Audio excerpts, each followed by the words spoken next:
lately we've been having the conversation of the 50-50. What are your thoughts on, is it okay for somebody to go to a 50-50 yard if they want to come home, or do you think it's a no-no? Well, for years, individuals on death row didn't know nothing about no 50-50 yard. Yeah. And when we all got sent to the mainline general population, we learned about the 50-50 yard. So I'm like this. I don't care if it's a 50-50 yard or a general population yard. They still got gun towers, they still got electric razor wire fences, and they still got us in jail. If an individual feel like, oh, you on a 50-50 yard, you need to come to the GP yard, nigga, fuck you. Can't nobody tell me shit. I've been doing this shit for a long time. And anybody that know me will tell you, I'm one of the most stuffed down niggas from Duce Brim. So as far as the 50-50 and the general population, I mean, every man got to make his own decision. But I like you when you see time. Oh, I'm done with all the politicking and stabbing niggas and fighting with niggas. I'm tired of that shit. Niggas 55 years old. Niggas trying to do something else. And if I got a chance to go home and I got to be on the 50-50 yard to do it, then I'm going to do it. And if somebody got something to say about it, I'm right here. Yeah. So what is it like on death row? I heard that you're no longer on death row, right? No, Gavin Newsom released everybody off of death row. We still got the death penalty, but we still sit on death row. We still got the sentence of the death penalty. Got it. Is it better now? Like, what's the difference? Well, on death row, you in your cell 18 to 20 hours a day.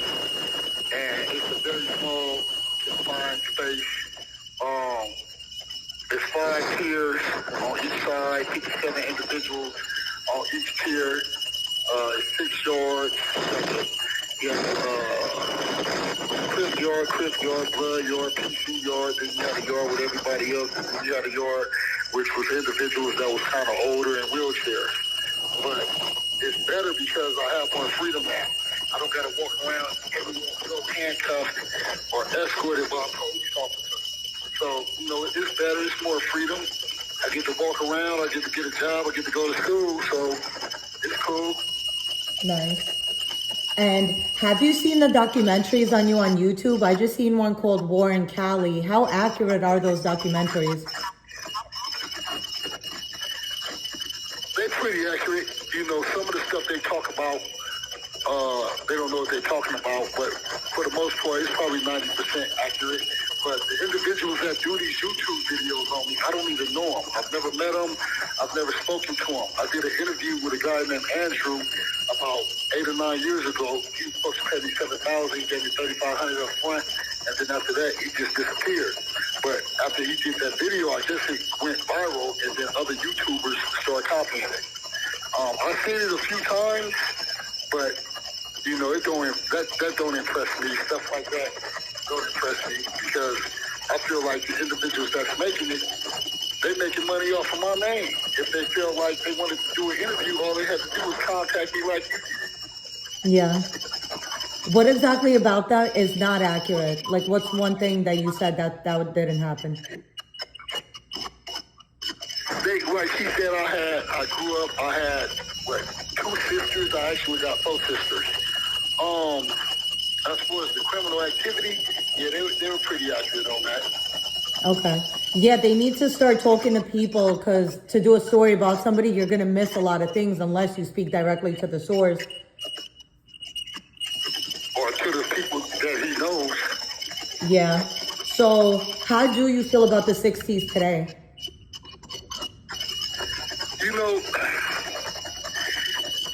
I was over in Lancaster prison, and when I first left San Quentin, I went to this other prison.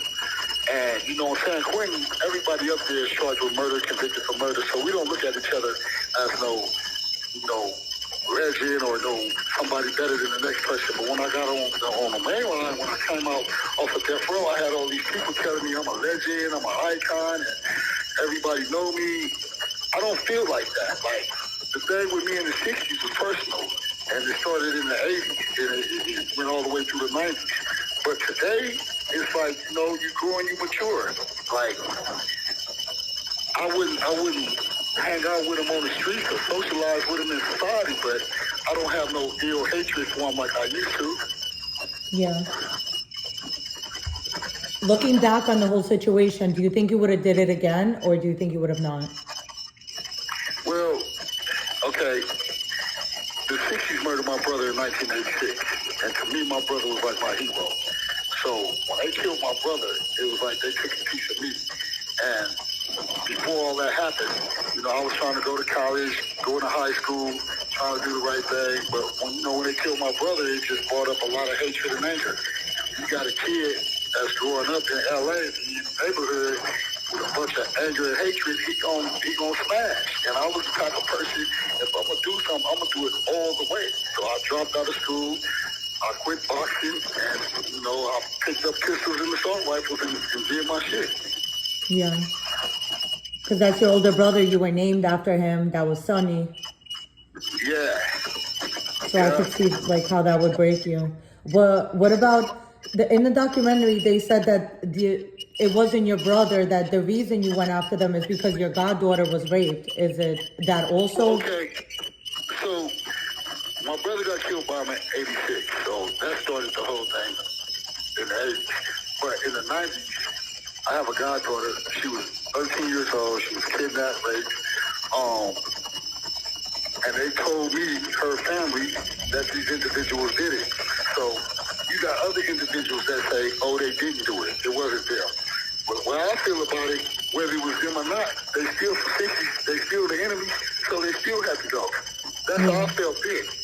But if I could go back and redo it, of course I would take it back, because who wants to spend the rest of their life behind bars? True. And then, so when you left San Quentin, is it true that when you were leaving, one of the cops tried to sick a dog on you, and then you ended up killing the dog with your bare hands? Actually, that was in 2010. I really can't speak on that because it was swept under the rug. But yeah, it kind of went down. The dog ended up drowning. I was in a cell extraction, and you know, like I said, I really can't speak on it because of the papers that I signed. But yeah, I'm surprised you know about that. Yeah. So besides game banging, who are you? Shit, I would say I'm a cool person, easy to get along with, but I wouldn't recommend you become my enemy. Or be from the 60s. Well, like, okay, I was in Lancaster with my boy Prince, aka HK. And so when I was over there with him, it was a few 60s on the yard. I got along with no problem. You know, shout out to my boy Blue Chucks and them. And a big shout out to HK. Yeah, my boy HK, that's my boy. He helped me out a lot. What up, Prince? Same. Appreciate you, bro. Yeah. So, you know, what did you want to be like before? You said you were going to school, you were in boxing. What did you want to be? well, my father, rest in peace, was Frank Jennings, aka Too Sweet, which was a professional fighter.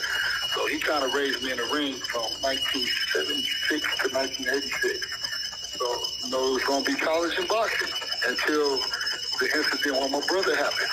And once that happened, it was like, you know, fuck college, fuck boxing, let me hit these streets. And I was kind of like on a little higher level than the rest of the homies, because I felt like if I'm gonna start doing this, I'm gonna do it for real. So I wasn't the type of person that would do a drive-by. I want to get out and get up on you and get real close to you, so I can look at you and you can see why I'm doing this. I can tell you why I'm doing it if I decide to tell you before I do it. But yeah, that's just how I was. Like, if you disrespect me, I'm getting you. Yeah. You know, like, for example, I'm in Lancaster. They had an individual, he owed me some money or whatever. He got disrespectful. I told him when I come back, I'm going to beat your ass. When I came back, it was him and about 6 or 7 of his homies. So I just took off on all of them. You know, they attacked me out or whatever. But they all ended up getting their ass whooped. And then the main individual, he told me that he would get down with me in the cell, but only if I take off my shoes. So HK told him, go on in there and get down with it. He was like, nah, if I get out with Lil Sonny, it'll be like fighting for my life. Yeah, he didn't want to do that. No, he didn't want to do that. People talk a good game, but when it comes to push to shove and it comes to stepping up to the plate, they bitch out. They bitch up, or they're not willing to go that extra mile. Yeah. What do you think you would tell your younger self? Stay your ass in school. Yeah. You know, this is what your future gonna be if you decide to leave, if you decide to do this fucked up gangbanging shit. You know, I ain't gonna lie, I love my neighborhood, I love my homeboys. You know, I kill and die for them, but to spend the rest of my life in jail or to get the death penalty, it really wasn't worth it. Because I could call the neighborhood and talk to the homies all day long, but ain't nobody sending no money up in here. Ain't nobody sending no packages up in here. Niggas out there on the streets, they love you. They say they love you, but they got a funny way of showing it. Damn, that's true. What do you want people to know about you? To be honest, Yeah. I ain't gonna lie, I really don't care about other people's opinions. As long as I know that in my heart I'm a good person. As long as I know that, you know, I go out of my way to help individuals. But like I said, if you decide to be the enemy or the opposition, then that's on you. What would be your message to the kids? My message to the kids, man, no matter how hard you think it is, all you gotta do is use your brain. The human mind is the most powerful thing known to mankind. If you apply yourself and use your brain to be something, you'll achieve it. Just be patient. That's all you gotta do is be patient and work hard at it, and you'll get whatever it is that you want in this life. Thank you so much. It was so nice meeting you. You're very welcome. We talked to the homie HK, tell Blood I said what's happening. Definitely. I really appreciate you. All right, shout out to the homies from West Side 6, Duce Brim, Van Ness Gangsta Brim, Fruital Brim, and all the other Brim gang out there in the world, man. When it comes to the Brims, you know what it is. I am BRIM, Super Business. All right, take it easy. You too. Bye.